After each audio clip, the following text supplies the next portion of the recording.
السلام علیکم ورحمۃ اللہ وبرکاتہ۔ پاسبان ملت چینل میں آپ تمام کا استقبال ہے۔ آج کا موضوع حسد، جس کو ہم لوگ اپنی زبان میں کہتے ہیں جلن، ایک دوسرے سے جلن۔ یہ بھی ایک خطرناک بیماری ہے۔ جس کو اس کی عادت لگ جاتی ہے وہ ہمیشہ کسی کی بھی ترقی سے، کسی کی بھی خوشحالی سے، یہاں تک کہ کسی کے مسکرانے سے بھی اس طرح کے بیمار آدمی کو تکلیف ہوتی ہے، جس کے بارے میں ہمارے اور آپ کے نبی اکرم صلی اللہ علیہ وسلم نے ارشاد فرمایا، ایاکم والحسد فإن الحسد یأکل الحسنات کما تأکل النار الحطب۔ جس کا مطلب یہ ہے کہ لوگو حسد سے بچو۔ اگر تم حسد سے نہیں بچو گے تو یہ خطرناک بیماری ایسی ہی ہے جیسے کہ آگ سوکھی لکڑیوں کو کھا جاتی ہے، تمہاری نیکیاں بھی اس گندے عمل کی وجہ سے ختم ہو جائیں گی۔ ایک آدمی بہت ساری نیکیاں کرتا ہے، نمازیں بھی پڑھ رہا ہے، روزے بھی رکھ رہا ہے، لوگوں کو مدد بھی کرتا ہے، کھانا کھلاتا ہے، کپڑے پہناتا ہے، سارے کام کر رہا ہے، لیکن ساتھ ہی ساتھ وہ کسی سے جلن کرتا ہے، کسی سے حسد کرتا ہے، تو فرمایا کہ اس کے سارے نیک اعمال اس حسد کی وجہ سے ختم ہوتے جا رہے ہیں۔ کتنا بڑا نقصان ہے۔ اچھا، یہ جو حاسد ہوتے ہیں، جو جلن خور ہوتے ہیں، وہ کیا چاہتے ہیں؟ وہ یہی چاہتے ہیں کہ سامنے والے بندے کے پاس جو سامان ہے، جس کو دیکھ کر اس کو تکلیف ہو رہی ہے، وہ یہ چاہتا ہے کہ یہ سامان اس کے پاس سے ختم ہو جائے، چاہے مجھے ملے یا نہ ملے۔ اسے کہتے ہیں حسد۔ یہ کئی طریقے سے ہوتا ہے۔ مثال کے طور پر ایک پڑوسی دوسرے پڑوسی کے متعلق یہ سوچتا ہے کہ اس کی بیٹی کا رشتہ فلاں خوشحال گھر میں نہ ہو جائے، اور اندر اندر یہ چاہتا ہے کہ چلو میری بیٹی کا وہاں ہو یا نہ ہو، لیکن سامنے والی بیٹی کا اس کے بیٹے کے ساتھ رشتہ نہیں ہونا چاہیے۔ جلن ہے، حسد ہے،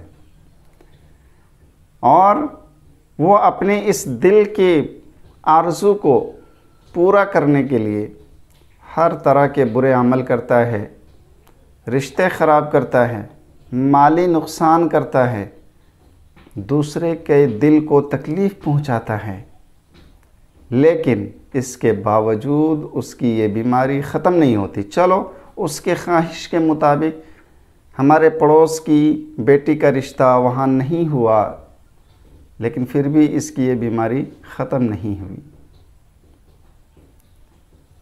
یہ ہے حسد۔ اس کے بالمقابل ایک چیز اور ہے، کیونکہ ایک انسان ہے، انسان ہونے کے ناطے دل میں تمنا، آرزو، خواہش آنا یہ ایک انسان کی فطری چیز ہے۔ اگر یہ انسان کے اندر نہ ہو تو پھر یا تو وہ فرشتہ ہو گیا یا تو پھر وہ جانور ہو گیا۔ نہیں، ایک انسان ہے، سامنے والے کے سامان کو دیکھ کر دل میں خیال کا آنا یہ ایک انسان ہونے کی پہچان ہے۔ تو پھر کیا کرے؟ فرمایا کہ حسد کی جگہ ایک چیز ہے رشک، جو کہ ضروری بھی ہے حالات کے حساب سے۔ کیا ہے رشک؟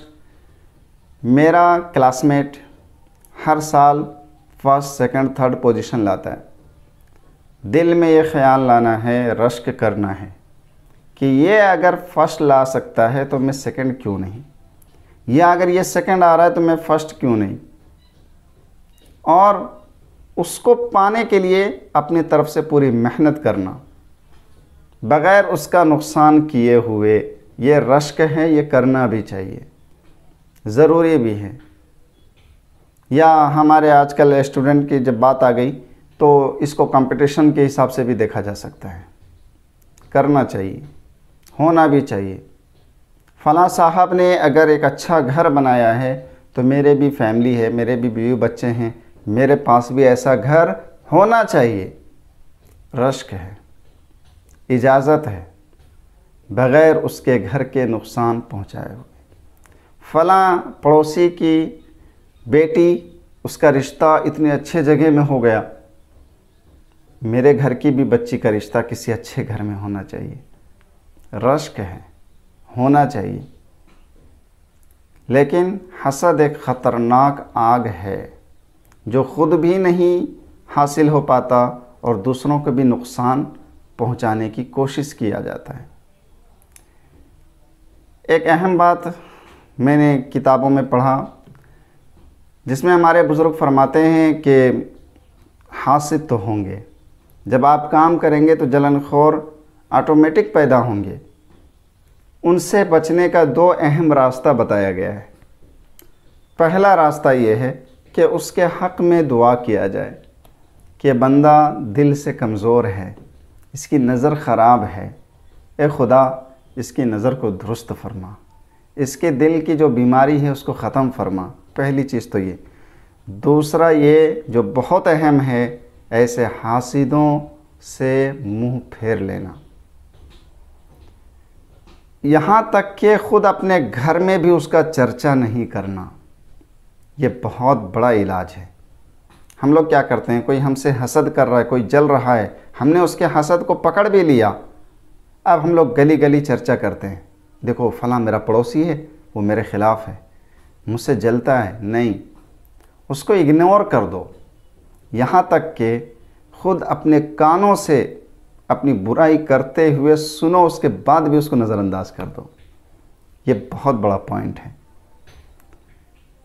باقی جو کام کرنے والے ہیں، جس کا اپنا ٹارگٹ ہے، کچھ لکش ہے، کچھ اپنے ارادے ہیں، وہ اپنے ارادوں پہ مضبوط رہیں، حاسدوں کی حسد سے بالکل پریشان نہ ہو۔ ان کی حسد آپ کا ایک بال بھی نہیں جلا سکتی، چہ جائے کہ آپ کا پورا پلان جل جائے۔ اللہ ہم سب کو عمل کی توفیق عطا فرمائے۔